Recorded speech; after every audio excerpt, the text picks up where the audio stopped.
So good morning, everyone. Thank you for coming to this dissertation defense. Many thanks to the committee and many thanks to friends, Ishaka.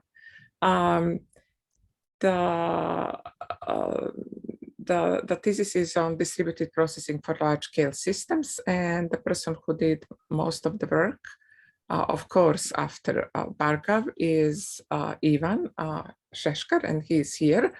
And although my work ended up being more than I bargained for, it's nowhere near how much effort Ivan has put.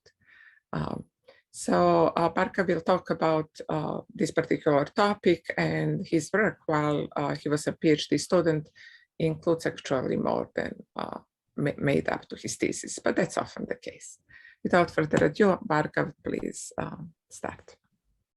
Thank you so much for the introduction. So today I'm going to speak a little bit about performing distributed processing for large-scale antenna systems or massive MIMO systems more specifically. So we have seen that large-scale antenna systems are being used very widely in many of these current and next generation wireless systems. And the main reasons being that because of this large set of antennas that are provided, they can give a lot of spatial diversity, multi-user access, spatial multiplexing, and increase very highly the spectral efficiency of any system. Especially when combined with wide bandwidth schemes like OFDM, they can provide both effective utilization of bandwidth and can provide intersymbol interference mitigation and other advantages. So because of this, many wireless operators have started to use these kind of systems in the front end for their wireless systems. And but until now, what was happening was to do all the physical layer baseband processing for such systems, a very hardware-centric approach was used.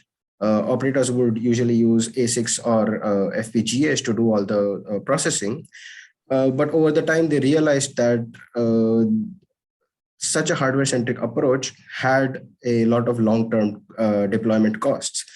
Because the scenario of wireless is always changing and there are always new algorithms being introduced, they realize that they have to constantly keep reinventing and redeveloping these hardware-centric designs to suit the newer needs.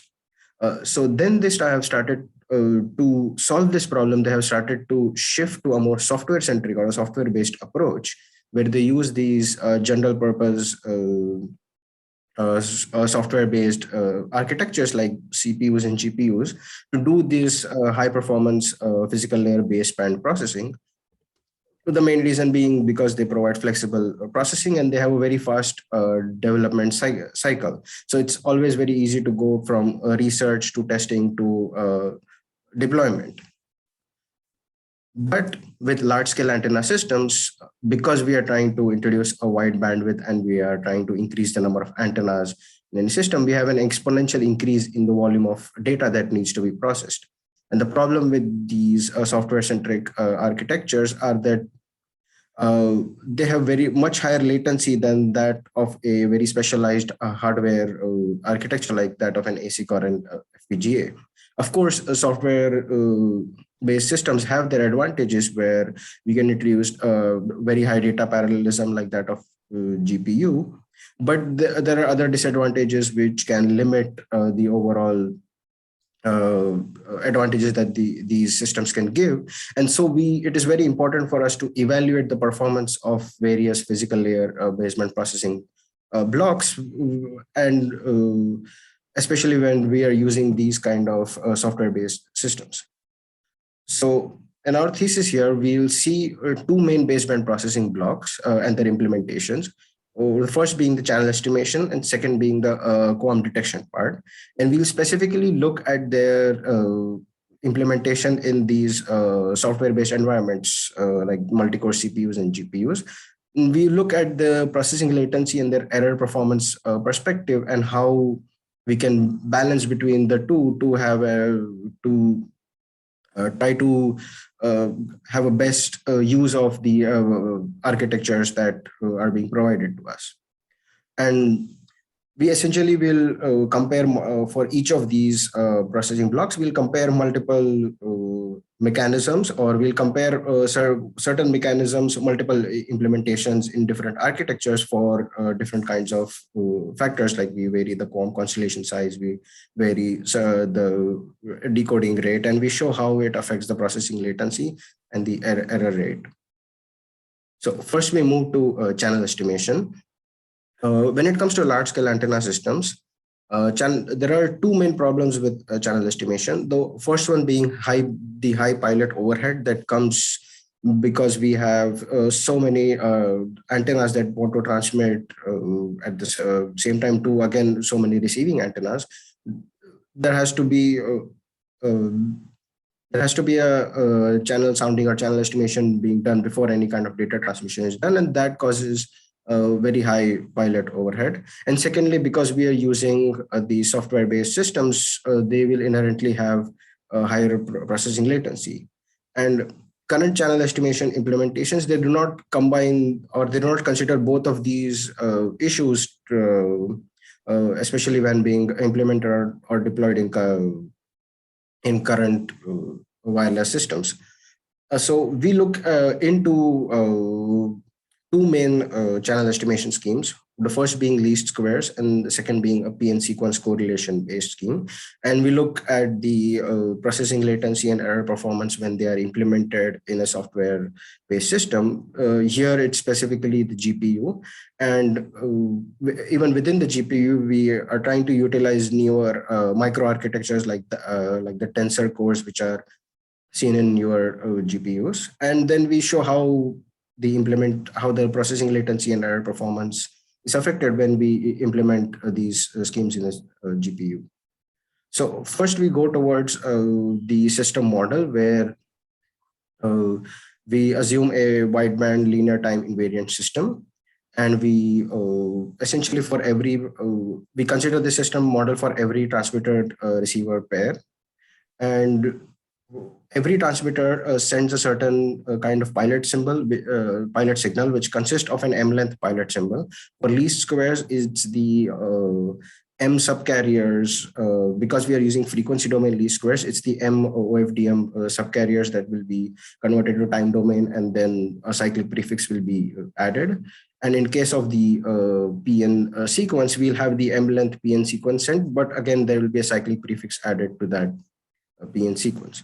An important point to note here is that we are representing this entire system model or the transmitting part of the system model by using a circulant matrix. And we will see how we can exploit this, or we can use the circulant matrix representation to then for the correlation part of the PN sequence, and how we use this correlation or this matrix multiplication, and we can easily put it distributed within the multiple cores of the GPU later. So first we look at the sequential pilot transmission case, where because we are using frequency domain channel estimation, least squares essentially becomes an element-wise division, where we take the received noisy subcarrier and divide it by the transmitted pilot, and whatever we get, we consider it as the channel estimate.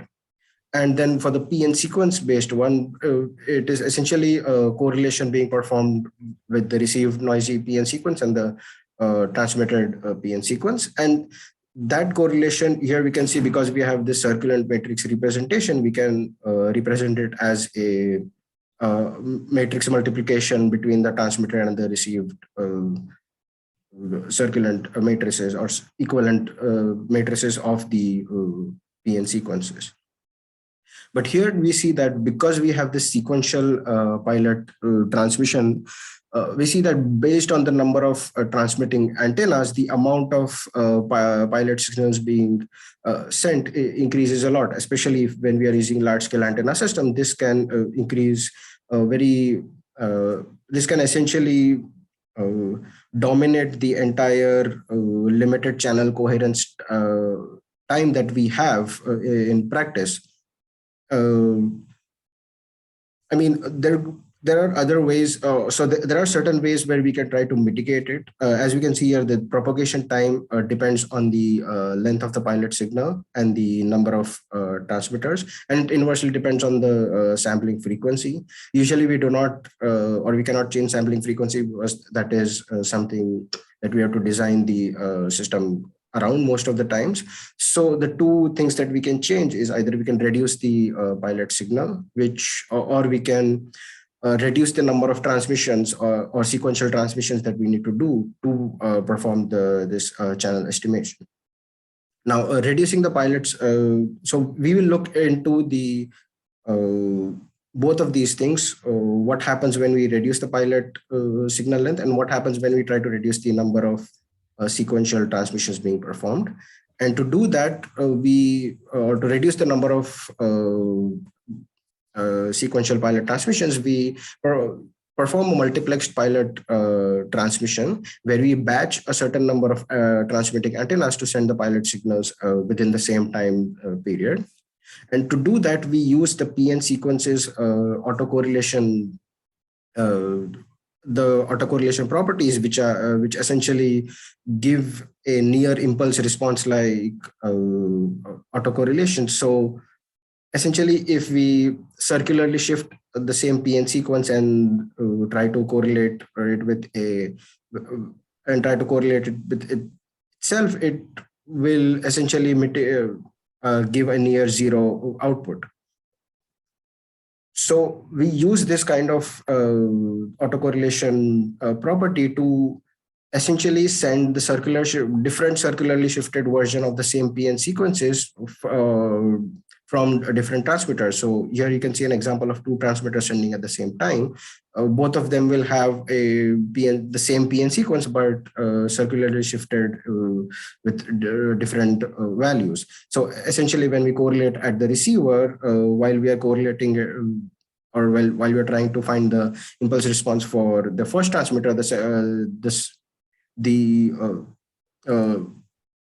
pilot signal for the second transmitter will not interfere as much, and so we can extract the channel impulse response out very easily.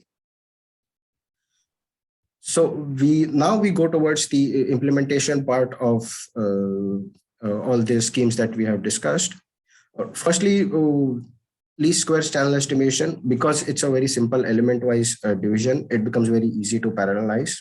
So we have hundreds of, because we are implementing in the GPU, we have hundreds or even thousands of cores or threads in which this element-wise division can be easily parallelized, where each thread will take the division to be performed for a subcarrier or an antenna, and then we'll get all the channel estimation output in a parallel manner. Now, for the PN sequence based, we specifically used these newer microarchitectures known as tensor cores. So tensor cores are essentially special cores present in your GPUs, which can perform a 4x4 matrix multiplication in a really fast or a near parallel manner. So the way we saw how the correlation was represented in a matrix multiplication manner, we take this matrix multiplication and then we divide this huge matrix multiplication that we have into smaller 4x4 multiplications, and then we distribute these smaller multiplications into various tensor cores present in the GPU to get a very fast matrix multiplication or a parallel matrix multiplication being done.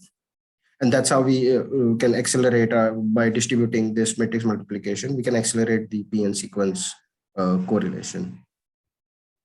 And lastly, we are keeping FFT or IFFT because we are using OFDM. Those will be used as well. We are keeping the distribution optimization out of scope for now, because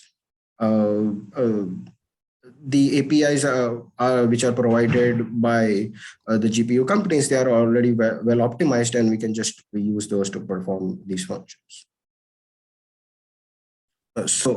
We perform simulations in a V100 GPU, which is a part of one of the sandboxes in the Orbit testbed here in WinLab. And you can see it has about 5,000 CUDA cores and 640 tensor cores, which we can utilize to perform a distributed and parallelized computing for our schemes. And then we show the bit error rate and the processing latency for all the schemes that we have shown before. To show the bit error rate, we perform a 64 QAM based modulation based data transmission. And each transmitter sends 64 QAM signals symbols one by one, and we then perform maximal ratio combining at the receiving end to from multiple antennas to get, and then we demodulate, and then we map the signal to get the actual bits, which we then compare with the transmitted bits to get the bit error rate. So we perform the simulations for a specific 16x16 MIMO configuration with various PN sequence lengths, and equivalently we change we use the number of subcarriers for the least squares OFDM channel estimation as well. We keep the channel length constant to a value just so that we can compare all the schemes for that specific channel length.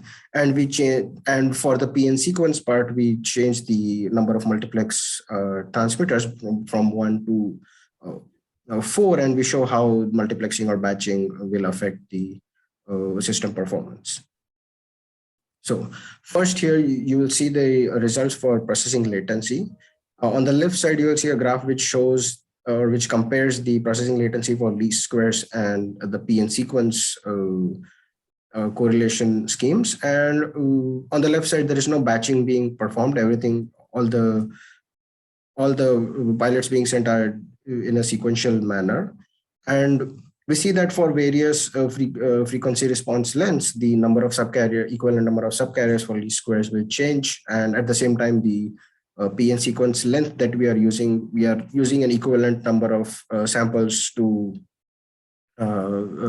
transmit the pilot signal. So if we have about 512 as a value for the least squares, we'll send a 511th length PN sequence as well, and then we'll compare the processing time to do when we are doing the equivalent channel estimation for both.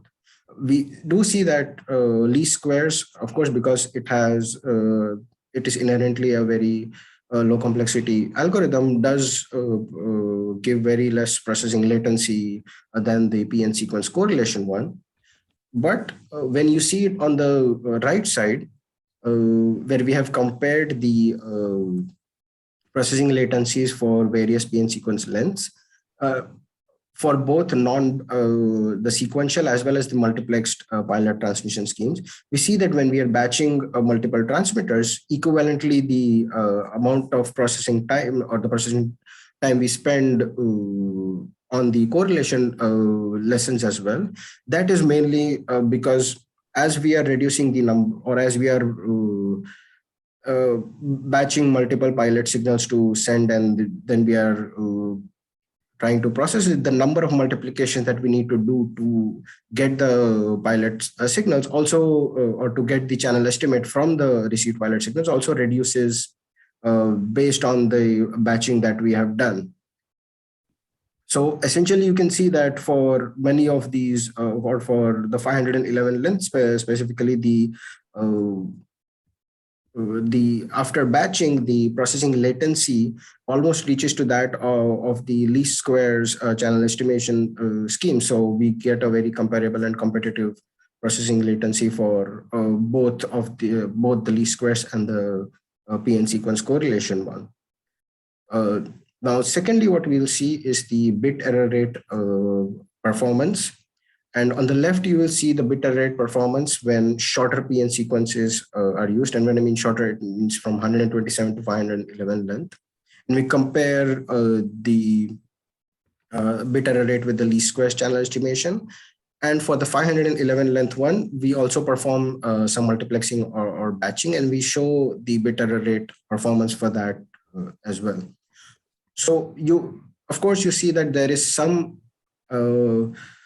degradation of error performance when we do multiplexing. It's because PN sequences, while they do give very good correlation properties, it's not perfect correlation or perfect impulse response that we get after correlation. So there is some interference that is added, which causes a degradation in the error performance.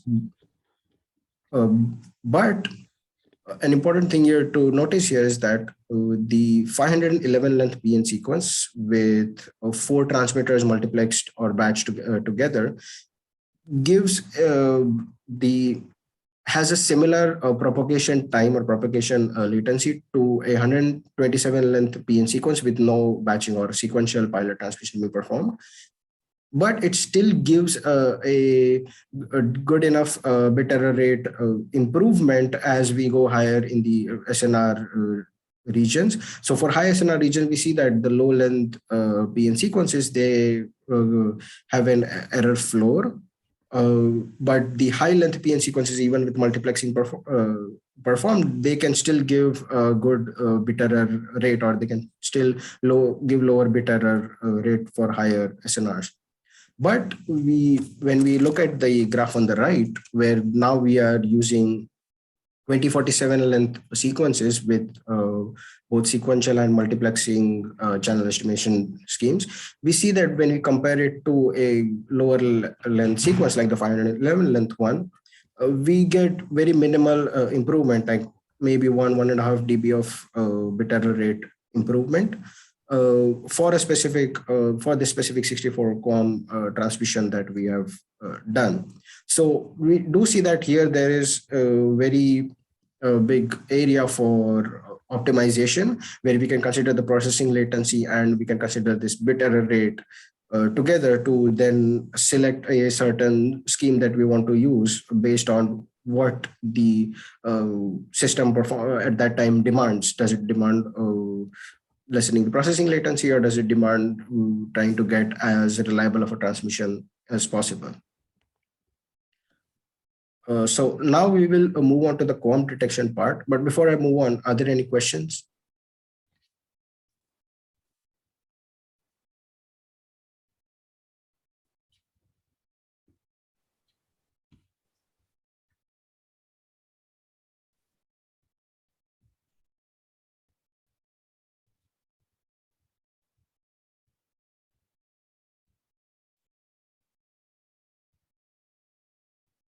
I think it's fine to move on back. Okay. All right. So now we move on to the QAM detection part, where we already know that we have a balance to consider between the error performance and processing latency when we are using these software-based architectures. And another thing known here is that the simple schemes used in a lot of wireless systems currently, which are the zero forcing and MMSE, they have a lot of limitations in the error performance. And there are other theoretical schemes like maximum likelihood, which can give this sort of best error performance, but it has very, very high complexity and it cannot be used in a practical way.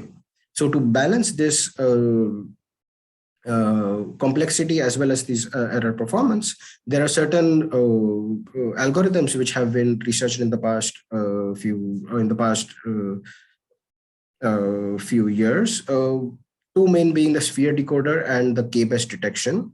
And within that, we have realized that the K-based detection provides this good balance between the error and latency, and at the same time, it has a much easier and a much better control over how we can vary this processing throughput by just varying the certain K variable that we have in this K-based detection. And so we consider this K-based QAM detection algorithm, and we provide a parallel and a distributed implementation in a CPU and a GPU environment. And we then also attach it to an LDPC decoder to get the system performance values, where we show how once QAM detection is done and decoding is done, what kind of packet error rate and equivalent processing latency we get. So for this, we consider a narrowband system model But we do consider a wideband model, and within that we pick one tone or one subcarrier of that wideband signal, like one subcarrier of an OFDM signal, to then do the transmission and reception, and then we perform the QAM detection and decoding on it. So before I move into K-based, I will speak a little bit about maximum likelihood. So with maximum likelihood, we do approach this sort of best in terms of error performance for any kind of QAM detection. And the reason being that in maximum likelihood, we consider all the possibilities or all the combinations of any QAM constellation, and we compare it with the received noisy signal that we get at the receiver. Once the comparison is done, the signal which is the closest to that received noisy signal is picked as the detected QAM constellation symbol or vector. As you can see here on the right, we have represented this search by using a tree where we are going through various combinations of a BPSK constellation, and then we are calculating a certain distance value. And then those distance values will be compared to then find the least distance or the least metric, least value for us, that certain metric, to then decide which the QAM which set of combinations will be the detected symbol. But we also see that with maximum likelihood, the amount of computations that you need to do increases very, very heavily with the MIMO size, or with the antenna array size, and the QAM constellation size as well. So this makes it very unlikely to be used in a this makes maximum likelihood to be very unlikely to be used in a practical scenario. So we want to keep the essence of maximum likelihood as much as possible, while still trying to reduce the computational complexity as much as possible. And so that's why we use this mechanism known as the K-based QAM detection, where instead of searching through the entire space, we do a search we do a search in the partial space, in the sense that for every level of this search that we do, we calculate a partial distance metric, and then we compare those partial distance metrics to each other to find the K-best distance values. And then only those K-best distance values we have found, we will explore further into the next stage of the search. So this essentially reduces or keeps the search focused only on specific QAM constellation combinations, which we think are going to be very close to the received noisy signal, instead of searching through the entire constellation space. So essentially what it does is it helps us reduce the complexity, while at the same time gives us easy control over how much search we want to do to find or to detect a certain set of QAM symbols. So because of the advantages that it provides, we have done a parallel implementation or a distributed implementation in a multi-core CPU environment as well as a GPU environment. So for the CPU environment, what we have done is we have distributed multiple such tree searches that we do in multiple CPU cores. And within each CPU cores, because the newer CPUs have vector processing available, so there will be multiple processing elements present within each CPU. We use those processing elements to distribute or to parallelize the processing of the tree search.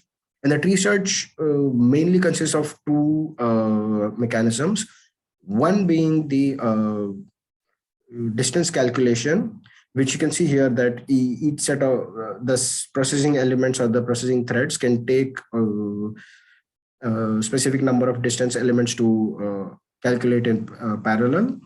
And then once those distance metrics are calculated, we want to find the K-best distances to then explore further into the next stage of the tree search. And so for that, we perform some kind of sorting or reduction, K-best reduction mechanism in parallel by using these multiple processing elements that we have. And so usually in CPU, you would have about 8 or 16 processing elements present in each core, which you would use to parallelize any kind of process that you have. Now, as compared to that in GPU, we get a much bigger or a much larger scale of distribution parallelism that we can do. So in GPU, the way the execution works is that there will be multiple streaming multiprocessors in GPU, and each streaming multiprocessors would have a few hundreds of threads to do the execution on. And these few hundred threads would then be combined or grouped into 32 threads, which is known as a warp. And that at any instance or at any clock cycle in the GPU, those 32 threads in that one warp can execute a command at the same time. So we use this mechanism to do a distributed or parallel execution of this tree search. Now, while the essence of this implementation remains similar to that of the CPU, so the distance calculation and the reduction or sorting that we performed remains very similar to that of the CPU, but the scale here we get for parallelism is much larger because we will have many streaming multiprocessors, and within that we'll have multiple warps of 32 threads, which can perform execution in parallel. So we get a much larger scale of distribution and parallelism in the GPU, which we will show how later through our results, how that becomes an advantage for the GPU. So we perform simulations in a joint CPU and a GPU system, which is present here in the orbit testbed, and we show two main results. One is we show a SNR versus Goodput result, where Goodput is essentially a metric which combines the processing latency and the packet error rate or the reliability after doing the QAM detection and decoding, and it gives the successful number of bits that have been decoded on a per second basis as its output. So we will see the Goodput being on a bits per second or a megabits per second value for the various SNR values and the various K values that we have. And secondly, we also compare the processing latency or the execution time for this parallel CPU and GPU implementations that we have done. So we look at, for the Goodput value, we look at two main outputs. One is when we vary the QAM constellation values, and another is when we when we keep the constellation size same, but we vary the LDPC rate. So first we see the Goodput values for half rate LDPC with 4 and 16 QAM. On the left side, you will see the various Goodput curves versus the SNR for different K values. So we change the K value from 1 to 32, and for each value we give a Goodput curve. And then finally, once all the Goodput curves are plotted, we plot a maximum Goodput value, which essentially means the best performance that can be had for that kind of implementation. And we do that on the left for 4 QAM, and on the right you will see for 16 QAM. So you see that for both these plots, there is no one K value that remains the best for the entire SNR region. We see that for lower SNR values, we require higher K values, which essentially means we require a higher search or search space within the tree. And we need to search more QAM constellation combinations to get a good,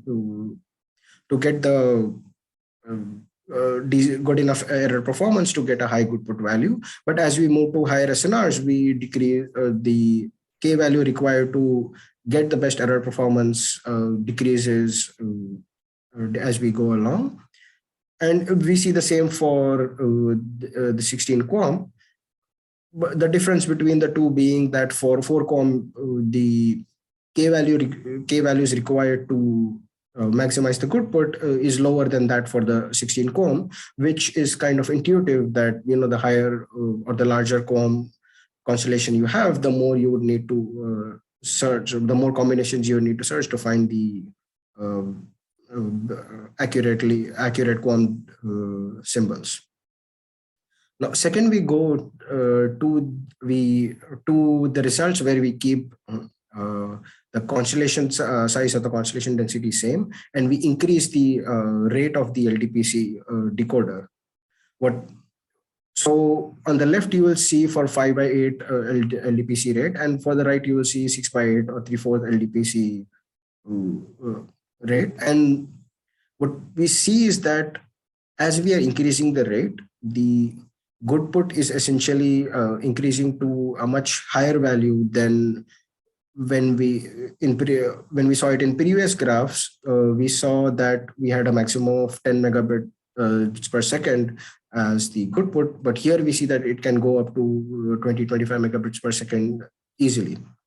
So what this means is that whenever we are implementing in a software-based environment, such a QAM detection and decoding system, trying to use low or smaller QAM constellation sizes, such as 4 QAM, and trying to increase the LDPC rate is better than trying to keep a low LDPC rate, but trying to increase the QAM constellation density. You can essentially push more bits through the system if you have a higher rate with a lower QAM constellation size.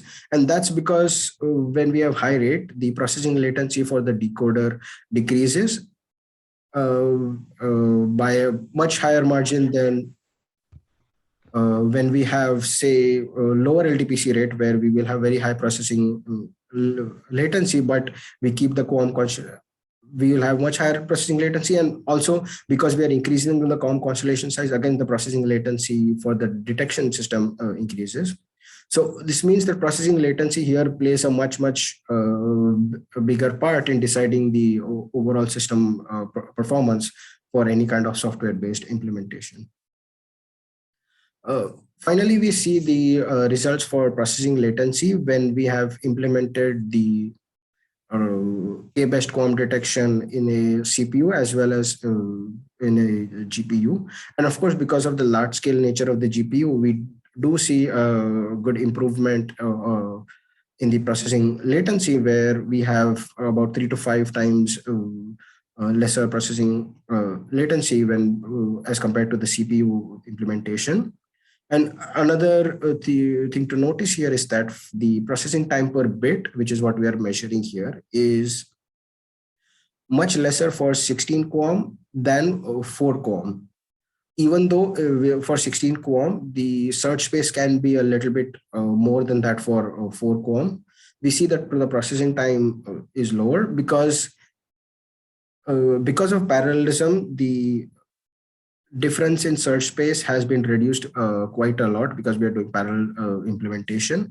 And also with 16 QAM, we are pushing more bits through, or we're transmitting more bits through the channel and detecting more bits at the same time. So when we normalize the processing time to a per bit scale, we see that the processing latency for 16 QAM reduces or is lesser than that for the 4 QAM case. So yeah, we saw the channel estimation and the QAM detection mechanisms. For channel estimation, we saw the least squares and PN sequence channel estimation schemes and how they were implemented in a GPU. We also saw how the multiplex channel estimation schemes can improve the pilot overhead and at the same time can reduce the processing latency. And lastly, we did see that there is a balance that can be achieved between the processing latency and the error performance by finding the correct PN sequence length and the amount of multiplexing that can be done. For the QAM detection case, we saw how K-based QAM detection can reduce the overall complexity and still provide good, decent error performance. We saw how we can get different K values, or how the K value can be optimized based on the processing latency and the reliability by combining both of them and using the combined metric. And lastly, we saw how GPU can help accelerate this COM detection performance through its large-scale parallelized nature of the architecture.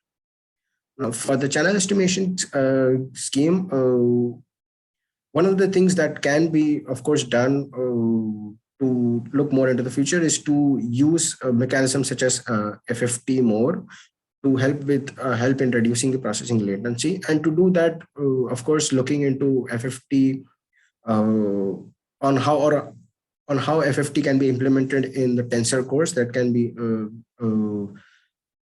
place to look at. And for the QAM detection, of course, we have used simplistic sorting mechanisms in our implementation. So more or better methods of these sorting mechanisms can be used to accelerate the implementation further.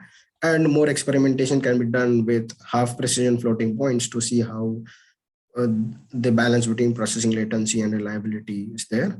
And lastly, of course, increasing the scale of distribution here to multiple servers or to heterogeneous architectures can be done to see how it increases the processing throughput. So for all the work that I have done, over the time we have had some papers published related to it. So for the least squares channel estimation, we had a paper published in ICNC showing how least squares channel estimation can be accelerated when a GPU is used. For the LDPC decoder, we have a specific distributed LDPC decoder implementation done where we distribute the LDPC decoder in different ways in a multi-server, multi-core, multi-server environment, and we show how that affects the processing latency. We also have, for the soft output K-based detection that you saw, we have submitted a paper to Mobicom recently, and we also just had the channel estimation paper accepted, where we showed how the multiplexed PN sequence channel estimation scheme can help with the processing latency in the pilot overhead. Some of the other works that I've done, which are in some ways related to this work, are we created a channel sounder in an FPGA. And we showed real-time channel sounding, how real-time channel sounding can be done for a massive MIMO system for a competition that we got a prize in. And lastly, we had a journal paper published where we showed how to create and how to maintain a reliable and low latency Wi-Fi mesh network for home scenarios. Thank you.